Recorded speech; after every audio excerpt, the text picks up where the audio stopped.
clevers, it's your girl again, maybe Franklin, but you know you can call me Timbel, right? So that's what you call me. You're welcome back to my channel where we explore the world of personal finance and self-improvement through books. So if this is something this is the kind of thing you like, personal finance, how to grow your money, how to make money, what to do with your funds, if this is what you like to improve yourself, then do well to subscribe to this channel. Do not forget, do it right now. Encourage your girl by subscribing to this channel and turning on the notification bell so you can be notified whenever videos comes up.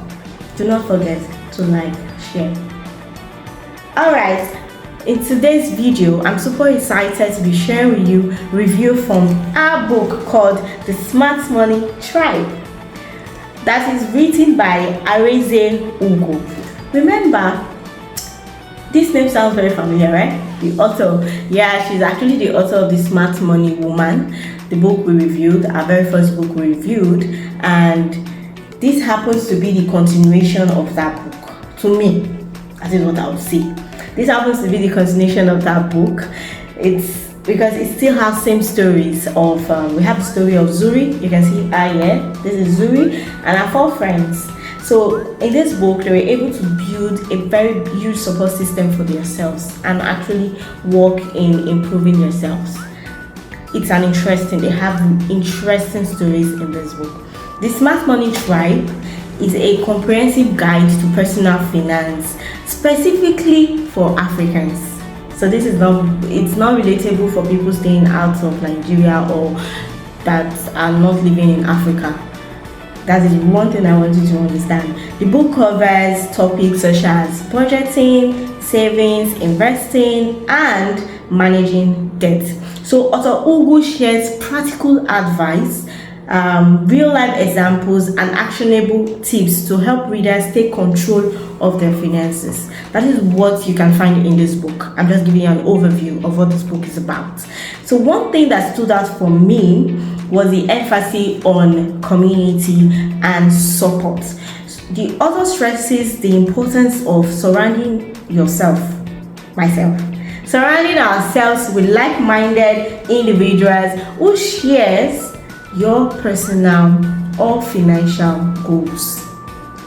So she also provided practical tips on how to create a budget, invest in yourself, and avoid lifestyle creep. So don't you think this would be a good read? It was a good read for me because this book happens to be our book for the month of March. That is if you were going with me on my goal of reading 12 books this year. So for the month of March, remember I shared with you all the books. For the month of March, this happens to be the book we're to read for the month of March, which is The Smart Money Tribe. So I want you to tell me, were you able to read this book? Let me know in the comment section, please. If you're not able to read it, do you plan on reading this book someday? Let me still know in the comment section. I'm waiting for you to tell me that. So I'll be sharing with you, as always, few tips, like key takeaways from this book. I have just 3 takeaways for you from this book today. Yeah, I feel resonated with me and I want to share with you. I want you to understand what this book is about and see how you can actually implement this in your lives. I want you to tell me in the comment section if any of the takeaways actually resonated with you. Just tell me whatever it is in this video today that resonated with you. I want to hear from my tribe. I want to feel your vibes. I want to know you're with me in the comment section. Please. I look forward to your messages in the comment section. Alright, so the first key takeaway is you can live your best life and stay in your lane. Wow. How can you live your best life and stay in your lane? Interesting question. Alright, there's an exercise here that will help us discover that. The first thing you want to do is to define what living your best life looks like for you. Then create a scale of preference for your lifestyle goals. The second thing you must do is set a budget and a spending limit for each lifestyle goal. Thirdly, identify your spending triggers. What types of people, items, events, or platforms do you engage with that jeopardize your financial health? What are your spending triggers? What makes you spend that money? What makes you go to buy those things that you don't need and not focus on your goals, your financial goals? Fourthly, optimize your accounts by automating your investments, setting up direct debits, and having separate accounts for different goals. So don't forget this. Remember, in the previous video, I made mention of creating different plans for your savings account in an Optimus account. So have you registered? Do you have an Optimus account yet? I'll be dropping the link in the description below so that you can click on it and get an account registered with Optimus. It's actually a fintech platform. It enables you to save money, create different plans, and save money towards those plans or goals. And at the end of the day, when you need that money, you also have some interest given to you for saving with them. So I think that's nice, rather than putting in your bank where your money will not be increasing. So I prefer saving there. Yes. So the second key takeaway is how to avoid scammers. How can you avoid scams? How can you do this? A lot of us have been victims to scammers, myself inclusive. So I'm saying this, when I saw this, when I read this, I was like, yeah, these are really few points. These are points that can actually help us. I decided to share with my tribe so we know ahead of time. These are points that can help us to avoid scams, to not be victims anymore to scammers. It doesn't mean that you can actually invest or partner with a legitimate company that failed. It is fine. We have the likes of Tantalizer, Mr. Biggs. Where are they today? Doesn't mean they are scams or they are scammers. Imagine you've invested with Mr. Biggs or Tantalizer. They are not scammers though. It just happens. Business failed. We move. So get the drift. The fact we're saying avoid scammers doesn't mean that there are businesses out there you can invest in that would fail, or maybe they end up having challenges or management issues. These are two different things. So what I'm saying is how you can avoid those scammers out there. Scammers. So the first thing is take away greed and impatience. Greed and impatience happens to be the root causes of falling for scams. A lot of us want that when we put our money and we make so much money from it in a short notice, not even long notice, short time frame period, just short time frame period. You want to make so much money. That is greed though. That is greed. There is nothing you can tell me about it. Alright. Secondly, if the return seems too good to be true, it probably is. Yeah, what does that mean? Think about it. If someone is offering you a 150% return on your investments, asking yourself, how many businesses in Nigeria give that kind of performance? This will give you some perspective when you ask yourself that question. How many businesses in Nigeria give such kind of performance? Also, you should ask, what exactly are they investing in? What are they investing in that they are promising you 150% return? When there is no clear answer to these questions, this is usually a telltale sign of a scam. Yeah. Scam. Thirdly, if they ask you to bring other people who also have the same amount of money to invest as you did for you to make a return on your investment, this is also another signifier of a scam, a scammers. Who on earth will tell you to bring people in order for you to make your returns? Why should it be that way? It's just like it's actually a case of robbing Peter to pay Paul. We shouldn't fall victims to such things anymore, even if we have fallen victims to that before, but we should not fall victim to this. That's why I'm bringing this up to our notice. Do not do a business that they'll tell you to invest in, and there's no services or products they are rendering. Do not do that business. Or they tell you to go and bring somebody. When you bring somebody, then you make return on investment. What is that? Why should my profits or my return on investment be dependent on bringing other people to the business? And what if I don't want to refer people? But I want you to post there. Pause. Hold up your thoughts there. There is huge difference between a referral system and a Ponzi scheme. What did I say? I repeat. There is huge difference between a referral system and a Ponzi scheme. I do referrals. Yes. I am a marketer. I'm a salesperson. I sell things. I refer people to platforms, to companies. Yes. I scale companies. A business can pay you a commission for helping them bring more clients. It could be a fee that's a percentage of the value of the business brought in. But this will typically have nothing to do with the returns on your investment, because the fee will represent a customer acquisition cost to the organization. So get that straight. If you bring a client to a company and you're giving a percentage, a commission for doing that, that is a referral system that is placed in that organization or in that company. It also enables us to market well, right? It's different from Ponzi scheme, where they will tell you that if you don't bring Mr. A and Mr. B, you will not make any money. As how now? Why should my profits or my return on investment be dependent on bringing Mr. A and Mr. B?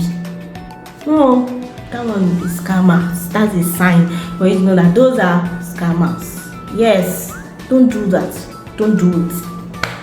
So bear in mind that it's not easy to make money. Yes, if it were easy, everybody would have it. Everybody will be a millionaire today.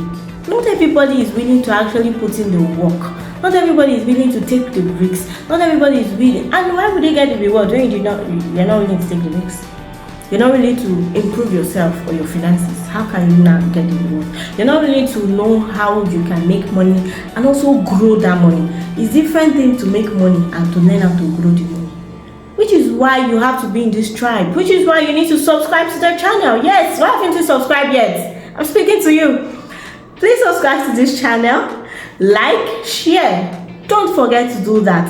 Turn on the notification bell so that you'll be notified whenever content like this comes up about your personal finances and self-improvement. Take note, real investment takes time, consistency, and patience. Don't forget these points. And that is it for the number 2 takeaways. I'm sure you have gotten a few points from this. Let me know in the comment section what resonated with you. What is that point or that takeaway from I just mentioned that resonated with you? You might want to share in the comment section. Let me see, and let's chat and talk about it. So the number 3 takeaway for me from this book is how to assess an investment opportunity. Now, we've made mention of how you can avoid scams, right? Okay, the few things you need to consider. What should you actually put into consideration in order for you to assess? How can you assess an investment opportunity? It says here that people are always asking what a sound investment is. They are typically looking for something to put money in that has minimal risk and high return. The rule is, generally, the higher the risks, the higher the return. Bear that in mind. The higher the money, the higher the risks. Yeah, very simple. Let me put it that way. However, high risk investment needs to be adequately evaluated because the possibility of losing your capital is very real. Like so real. Yes, very, very, very, very real. So we'll be considering some few things on how you can access growth. high potential growth in these investment businesses, because aside from investing in structured financial instruments, a new wave is to invest in small business. We could actually invest in small businesses that have a high potential for growth. So how can you assess this said growth? If your friend or your family members brings you a business opportunity, how do you assess whether it is the right opportunity for you or a valid investment? So sit back and pay attention now to the few things you need to consider, because most people tend to go into these situations blindly, and 9 out of 10 times they fail. Why? Because 1, they made a business decision based on emotions, not facts. 2, they did not understand the business or industry they were investing in because they did not ask enough questions or the right questions. 3, they did not do their own primary research. They were just depending on the information given to them. Fine, I know with a new business you might not have so much information, but also go back home and do your own research. Do your research. 4thly, they probably had a short-term view instead of a long-term one.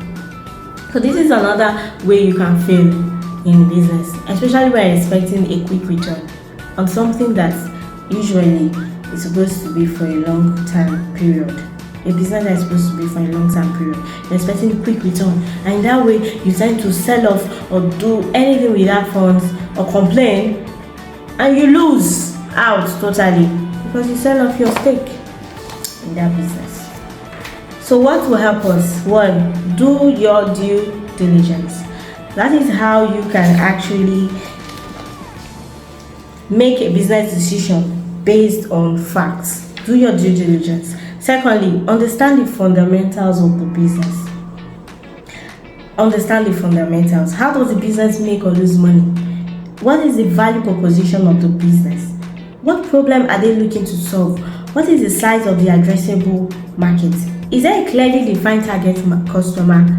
These are questions we must ask in order for us to understand the fundamentals. These questions are more others we must ask in order for us to understand the fundamentals of the business. It is one thing to glance through the financials of the business, but it's also essential to understand how the company you want to invest in works. You should calculate the unit economics. So, thirdly, what will help you to do, you need to do was carry out your own primary research. Carry out your own primary research. It is essential to do your own work outside of the information the investment prospect feeds you. Talk to experts. Find people who know the industry, the prospective business, people who are in the business, either because they work in the industry or have invested in the industry. Ask questions about loopholes or regulations that can cause the business to lose money. Yes, we have to be intentional about our business, about our finance. So if we're making a decision to invest with your company, you should know, okay, what are the potentials? What can actually make us lose our money? This is something you should be aware of from the onset. You should have an idea of this, so that when it happens, eventually, you will not be so downhearted. Yes, it will help you. It is crucial to protect your downside. Talk to customers about what they like or don't like about the products or services. So this is what you must do. This is how you carry out your own research, your own primary research. So lastly, understand the deal. What do we mean by that? How do the business valuation and deal structure stack up against others in the industry? Is the valuation realistic? Okay, given the capital structure, revenue, net income, risk profile, and the growth rate of the business, what are the financial terms of the deal? What investment amount is needed? What is the investment type? Is it debt or equity? What is the agreed interest rate or rate of return? What is the tenure of the investment? Is the use of funds clearly laid out? What is the exit strategy? How can I exit when it's time? When I have to? Those are questions you must consider. Who will buy the business in 5 to 10 years? These are questions you ask the person presenting to you. These are important questions. If you want to invest with the company, okay, if anything should happen, is it a long-term investment plan or a short-term one? Does the business have the potential to generate enough profits during the lifetime of the investment to pay back the capital and give healthy returns? So you agree with me that these are actually good, interesting, important questions we need to answer and consider. Do you have faith that the CEO and the team can execute their vision? Because when they're presenting to you, they give you their vision statement. Do you have faith? And have the experiences and ability that they have the experiences and ability to deliver results? Then you know if you have hope in them. If it's something you can risk, you do it. Yeah, you just do it. After considering this, you just do it. Yeah, you've done your part to the best of your ability. You cannot always be correct or right. That is the honest truth. You cannot always have all the answers, but do the little you can. Find out the questions, to ask the right questions, and so it can guide you to making that investment decision or business decision. So thank you so much for watching. We'll be continuing the review from this book from the next video. Stay tuned to the next video. But before we go, here is our book for the month of April. How to win customers and keep them for life. Myself, I'm excited. I can't wait to savor each pages of this book. I can't wait to see what is in it for me, because as a marketer, I need to know how to win customers too, not just you. I need to know how to win customers and keep them for life with me. So whenever I'm going to them, I'm selling a product to them, they will always be there with me. They will always believe in me. So I can't wait to read this book. So do well to get yours if you want to join me for the month of April. Yeah, let's do this. It's not so much, just I think about 212.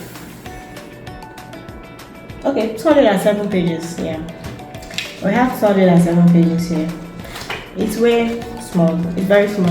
It's small pages. The pages are not so much. So let's do this together. And I want to hear everything from you. I want to hear what resonated with you from this video, so we can talk and chat. Thank you. See you in the next video.